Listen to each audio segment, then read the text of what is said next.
नमस्कार, मैं रीना तिवारी एक बार फिर से आपका बहुत बहुत स्वागत करती हूँ अपने यूट्यूब चैनल में। और आज हम लोग क्लास 10th का सामाजिक विज्ञान के अंतर्गत भूगोल सेक्शन ज्योग्राफी का राष्ट्रीय अर्थव्यवस्था की जीवन रेखाएं लाइफलाइन ऑफ नेशनल इकोनॉमी इसे जो है वो देखने वाले हैं। बहुत ही इम्पोर्टेंट चैप्टर है ये, राष्ट्रीय अर्थव्यवस्था की जीवन रेखाएं life lines of national economy. तो चलिए देर न करते हुए आज की क्लास की शुरुआत करते हैं।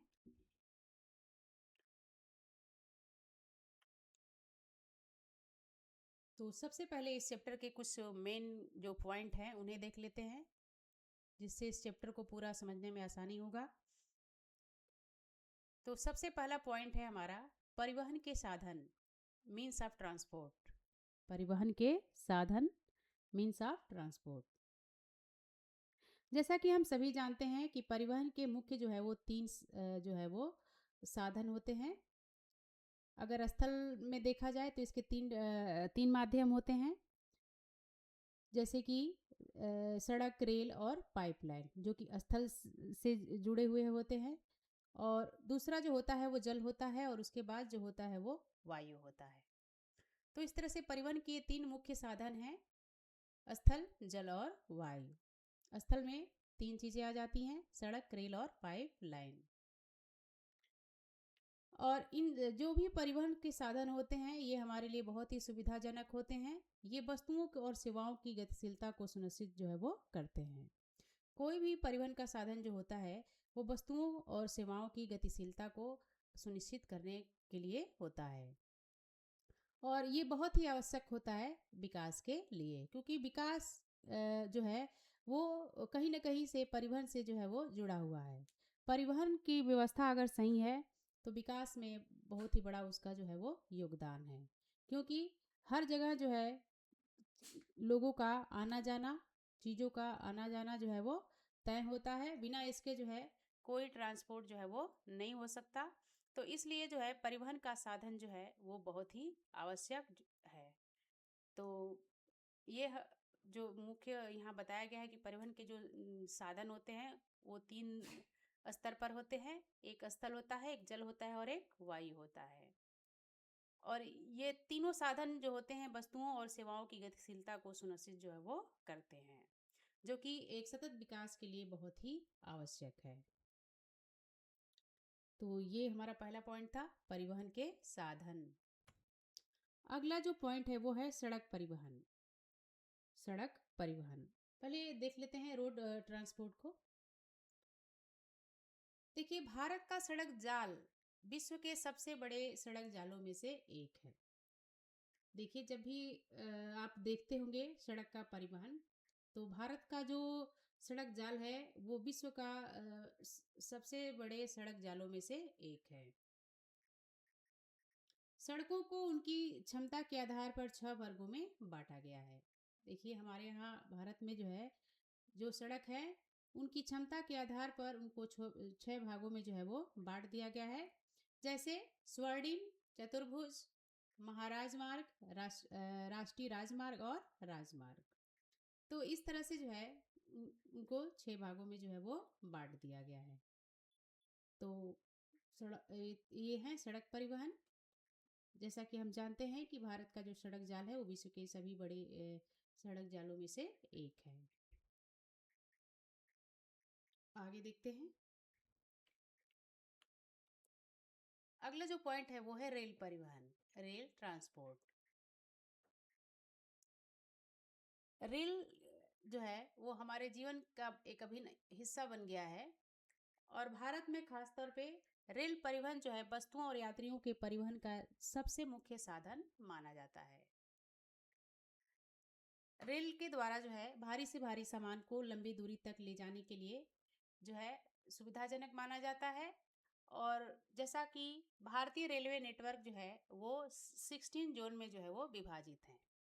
भारतीय रेलवे का जो नेटवर्क है वो 16 जोन में जो है वो विभाजित हुआ है। तो ये था रेल परिवहन।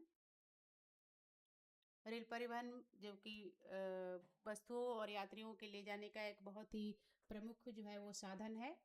इसमें भारी से भारी चीज़ों को लंबी दूरी तक ले जाने की जो है क्षमता होती है। और भारतीय रेल को जो है 16 जोन में जो है वो विभाजित किया गया है। तो ये था हमारा पॉइंट रेल परिवहन, रेल ट्रांसपोर्ट। आगे के पॉइंट को देखते हैं। अगला जो पॉइंट है वो है पाइपलाइन।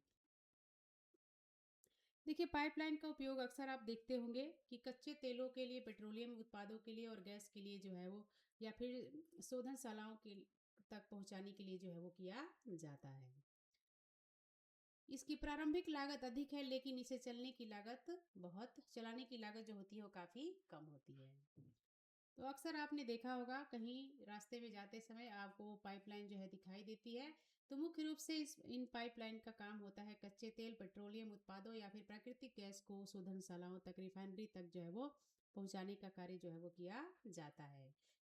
ऐसा माना जाता है कि शुरू में इसकी लागत बहुत अधिक आती है, लेकिन इसको चलाने की लागत बहुत कम होती है। तो ये था पॉइंट पाइपलाइन। अगला जो हमारा पॉइंट है वो है जल परिवहन। जल परिवहन यानी कि वाटरवे। जल परिवहन को सबसे सस्ता साधन माना जाता है और भारी व स्थूल सामान ढोने के लिए ये अनुकूल है। भारत के प्रमुख राष्ट्रीय जलमार्गों में गंगा और ब्रह्मपुत्र नदियां शामिल हैं। तो देखिए, जल परिवहन को सबसे सस्ता साधन माना जाता है और भारी और स्थूल सामान को ले जाने के लिए काफ़ी अनुकूल माना जाता है। और भारत में जो जल मार्ग हैं वो खासतौर से गंगा और ब्रह्मपुत्र नदियों से होकर जो है वो गुजरते हैं। तो ये था हमारा पॉइंट जल परिवहन। अगला जो पॉइंट है वो है प्रमुख समुद्री पतन। प्रमुख समुद्री पतन, मेजर सी पोर्ट। तो देखिए, भारत की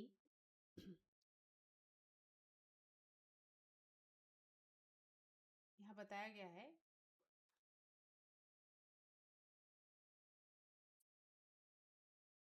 पॉइंट नंबर 6, प्रमुख समुद्री पतन, मेजर सी पोर्ट्स। देखिए, यहाँ पर बताया गया है कि भारत की जो 7,51,सौ, क्या लिखा गया है इसमें,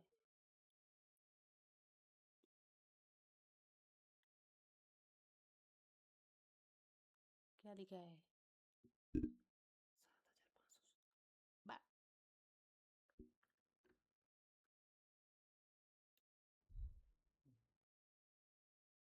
7,500। देखिए, 6 पॉइंट है वो समुद्री पतन है, जिसको सी पोर्ट बोलते हैं।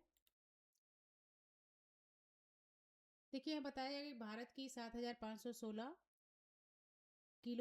किलोमीटर लंबी जो तट रेखा है वो 12 प्रमुख और 200 मध्यम व छोटे पतन है।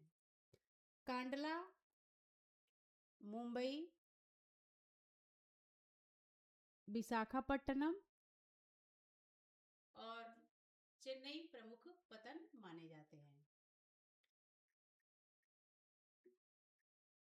तो ये हमारा पॉइंट था प्रमुख समुद्री पतन, मेजर सी पोर्ट, जिसमें भारत की 7,516 किलोमीटर लंबी तटरेखा पर, जिसमें जिसमें प्रमुख 12 और 200 मध्यम और छोटे पतन होते हैं। मुख्य रूप से कांडला, मुंबई, विशाखापट्टनम और चेन्नई जो है प्रमुख पतन के रूप में जो है वो माना जाता है।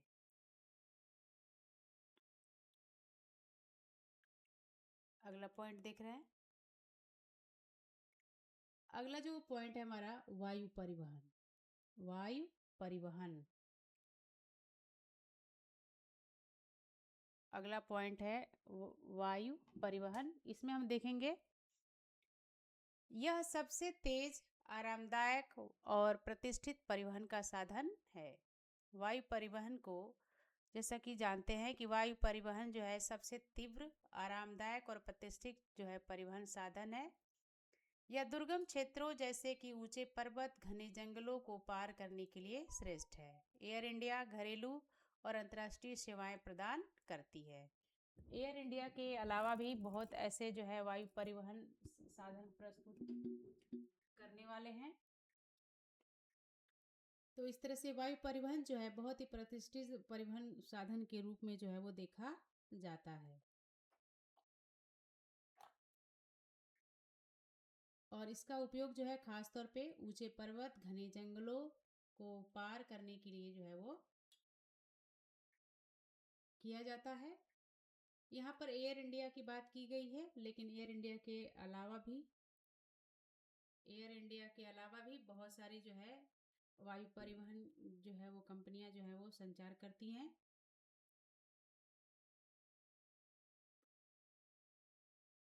अगला पॉइंट देखते हैं। अगला जो है संचार सेवाएं, कम्युनिकेशन सर्विसेज। अगला हमारा जो पॉइंट है वो है संचार सेवाएं, कम्युनिकेशन सर्विसेज। देखिए, शुरू में ही ये देखा गया है कि भारत की जो डाक नेटवर्क है वो दुनिया की सबसे बड़ी नेटवर्क माना जाता है। दूर संचार के क्षेत्र में भारत सबसे जो है अग्रणी है और डिजिटल क्रांति ने भारत को बहुत तेज और सुलभ जो है वो बना दिया है। तो ये था संचार सेवाएं, जिससे के माध्यम से आपको पता चल रहा है कि भारत का जो डाक नेटवर्क है वो दुनिया का सबसे बड़ा नेटवर्क है और दूर संचार के क्षेत्र में भारत अग्रणी है। डिजिटल क्रांति ने संचार को तेज और सुलभ जो है वो बना दिया है। संचार सेवाओं का जो है हमारे जीवन में जो बहुत ही महत्व है, इसलिए ये भी जो है राष्ट्रीय अर्थव्यवस्था की जीवन रेखा के अंतर्गत जो है वो आता है। अगला पॉइंट है अंतर्राष्ट्रीय व्यापार।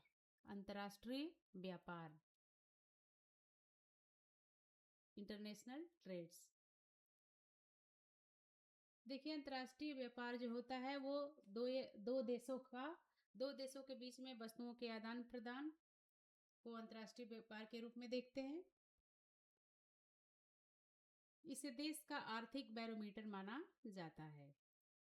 अंतर्राष्ट्रीय व्यापार को देश का आर्थिक बैरोमीटर माना जाता है।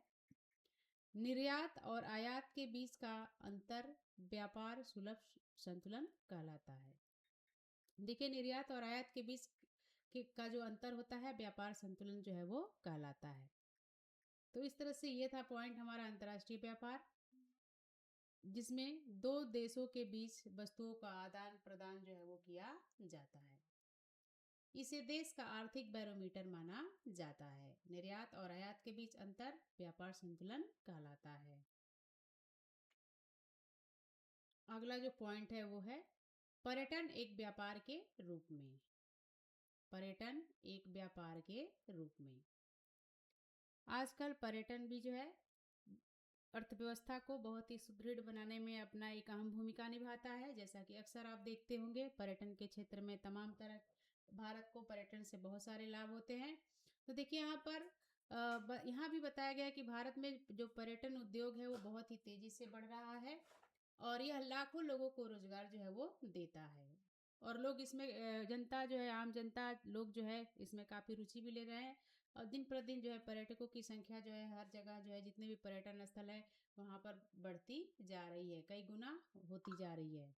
तो इस तरह से ये पर्यटन के द्वारा जो है विदेशी मुद्रा जो है बहुत ही आसानी से अर्जित किया जाता है और यह एक बड़ा स्रोत है। पर्यटन के द्वारा ही विदेशी मुद्राओं को जो है अत्यधिक जो है अर्जित किया जा रहा है। तो इसलिए पर्यटन जो है एक व्यापार के रूप में जो है वो देखा जा रहा है। टूरिज्म एज अ ट्रेड जो है वो देखा जा रहा है।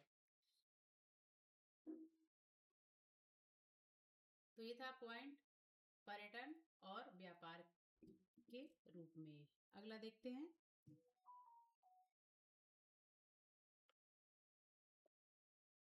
आगे इन सारे की पॉइंट के बाद, सारे महत्वपूर्ण की पॉइंट के बाद अब हम इस चैप्टर से जुड़े हुए कुछ इंपॉर्टेंट एमसीक्यू देखेंगे।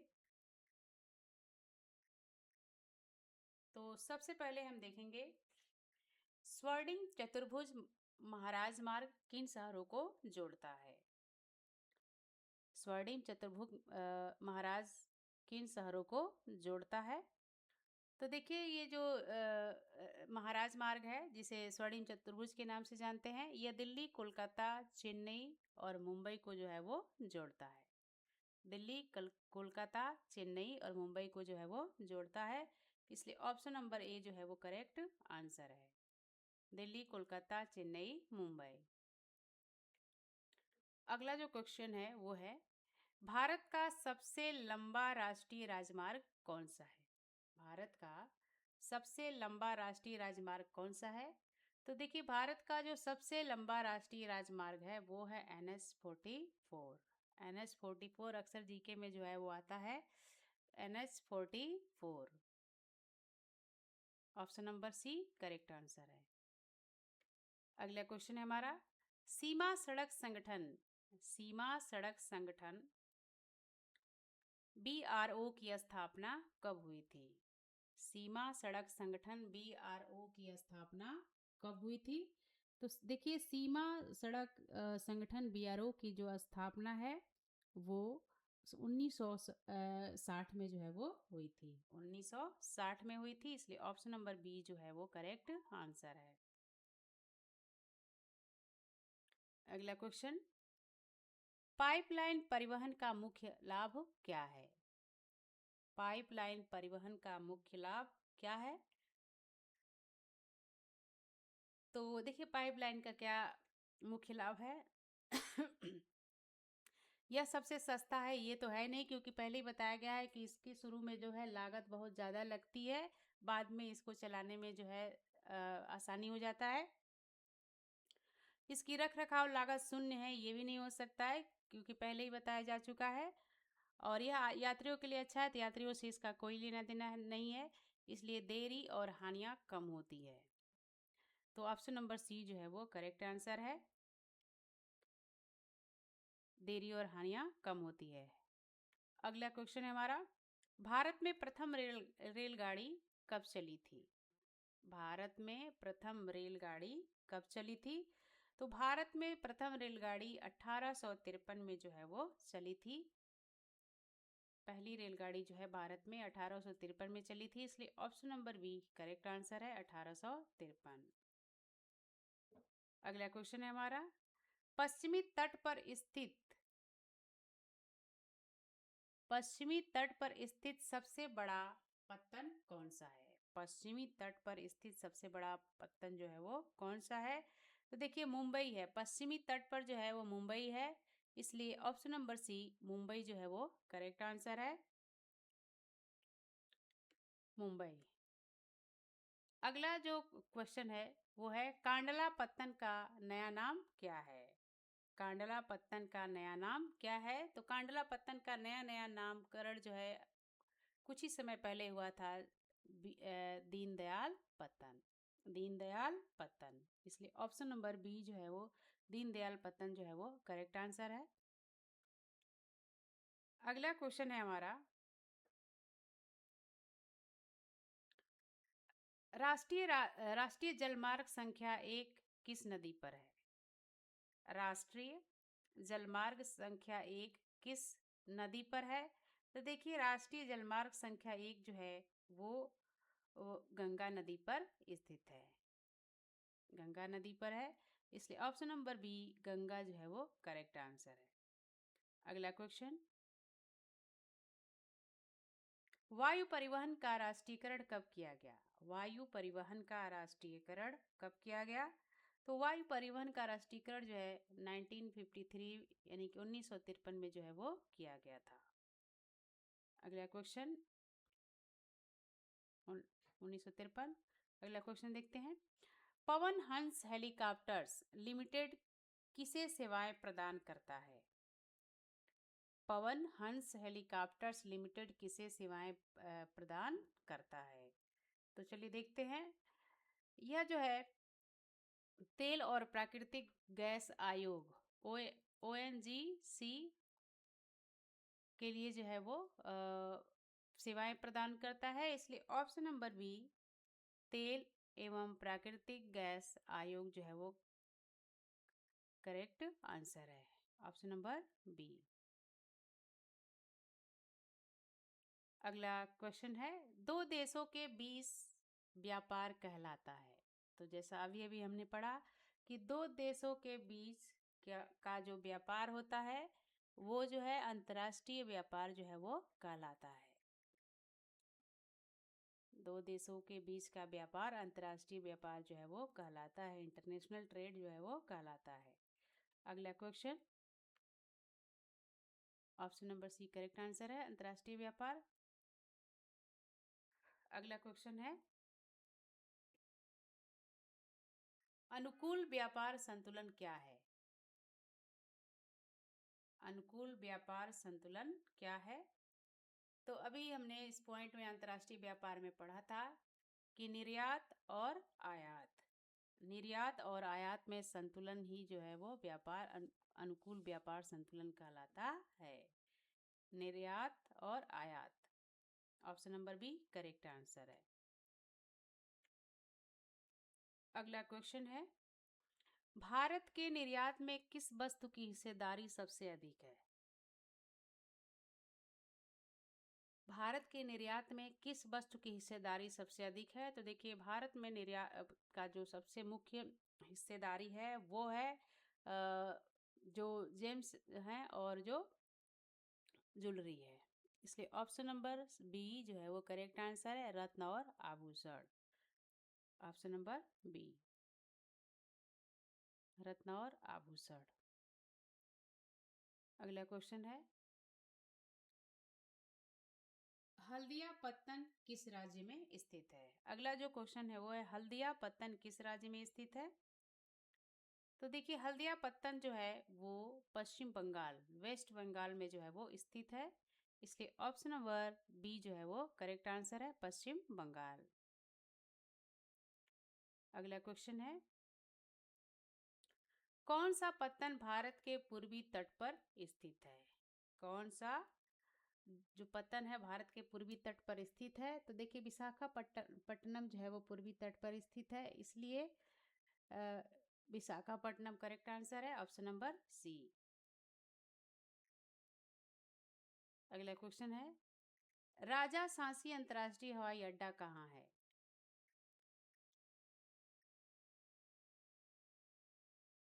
राजा सांसी अंतर्राष्ट्रीय हवाई अड्डा कहाँ पर है? अमृतसर। देखिए, ऑप्शन नंबर सी अमृतसर जो है करेक्ट आंसर है। अगला क्वेश्चन, भारत में सड़कों का घनत्व सबसे कम कहाँ पर है? भारत में सड़कों का घनत्व सबसे कम कहाँ पर है? तो देखिए, ऑप्शन नंबर सी जो है वो करेक्ट आंसर है, जम्मू कश्मीर लद्दाख। जम्मू कश्मीर लद्दाख, यहाँ पर सड़कों का जो घनत्व है वो सबसे कम माना जाता है। Option number C Jammu Kashmir Ladakh. अगला question, Grand Trunk Road, GT road किसने बनवाया था? ग्रैंड ट्रंक रोड किसने बनवाया था? तो ऑप्शन नंबर देखिए, शेरशाह सूरी ने जो है वो जीटी रोड बनवाया था, ग्रैंड ट्रंक रोड बनवाया था, इसलिए ऑप्शन नंबर बी जो है वो करेक्ट आंसर है, शेरशाह सूरी। अगला क्वेश्चन, मैत्री एक्सप्रेस किन दो देशों के बीच चलती है? मैत्री एक्सप्रेस किन दो देशों के बीच में जो चलती है? तो देखिए, मैत्री एक्सप्रेस जो है वो भारत और बांग्लादेश के बीच जो है वो चलती है, भारत और बांग्लादेश के बीच में चलती है। और समझौता एक्सप्रेस जो है भारत और पाकिस्तान के बीच में जो है वो चलती है, लेकिन यहाँ पर मैत्री एक्सप्रेस है, इसलिए ऑप्शन नंबर सी जो है वो करेक्ट आंसर है। अगला क्वेश्चन, कोलकाता पत्तन जो है वो किस प्रकार का पत्तन है? कोलकाता का जो सी पोर्ट है वो किस प्रकार का जो है वो सी पोर्ट है? तो देखिए, कलकत्ता का जो सी पोर्ट है वो नदी पोर्ट है, इसलिए ऑप्शन नंबर बी जो है वो करेक्ट आंसर है, नदी, रिवरिन पोर्ट।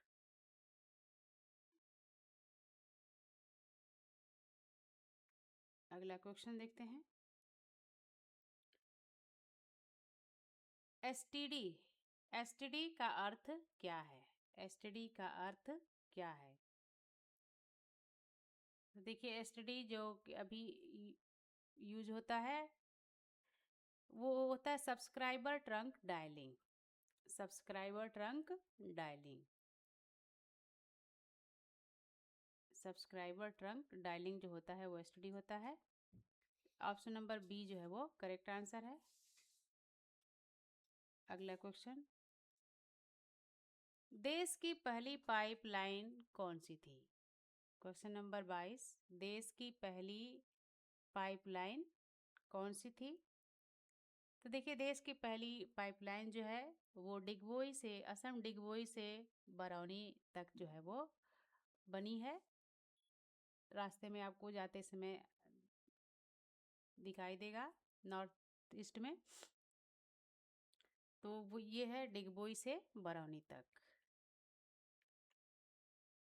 अगला क्वेश्चन है हमारा, डिजिटल इंडिया एक विस्तृत कार्यक्रम है जिसका उद्देश्य है, डिजिटल इंडिया का मेन उद्देश्य है भारत को एक ज्ञान आधारित समाज बनाना। भारत को एक ज्ञान आधारित समाज बनाना, मेकिंग इंडिया। तो ऑप्शन नंबर बी जो है वो करेक्ट आंसर है। अगला क्वेश्चन है,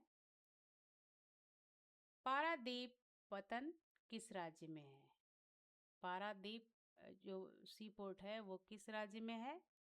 तो पारादीप जो है वो ओडिशा में है, इसलिए ऑप्शन नंबर बी ओडिशा जो है वो करेक्ट आंसर है। अगला जो क्वेश्चन है वो है, जनसंचार का माध्यम कौन सा है? जनसंचार का माध्यम जो है वो कौन सा है? तो जनसंचार का सबसे जो आसान और सुविधाजनक जो माध्यम है वो है रेडियो और टेलीविज़न, इसलिए ऑप्शन नंबर सी रेडियो और टेलीविज़न जो है वो करेक्ट आंसर है। तो ये था हमारा आज का क्लास। अगली क्लास में आपसे फिर से मिलेंगे, तब तक के लिए धन्यवाद।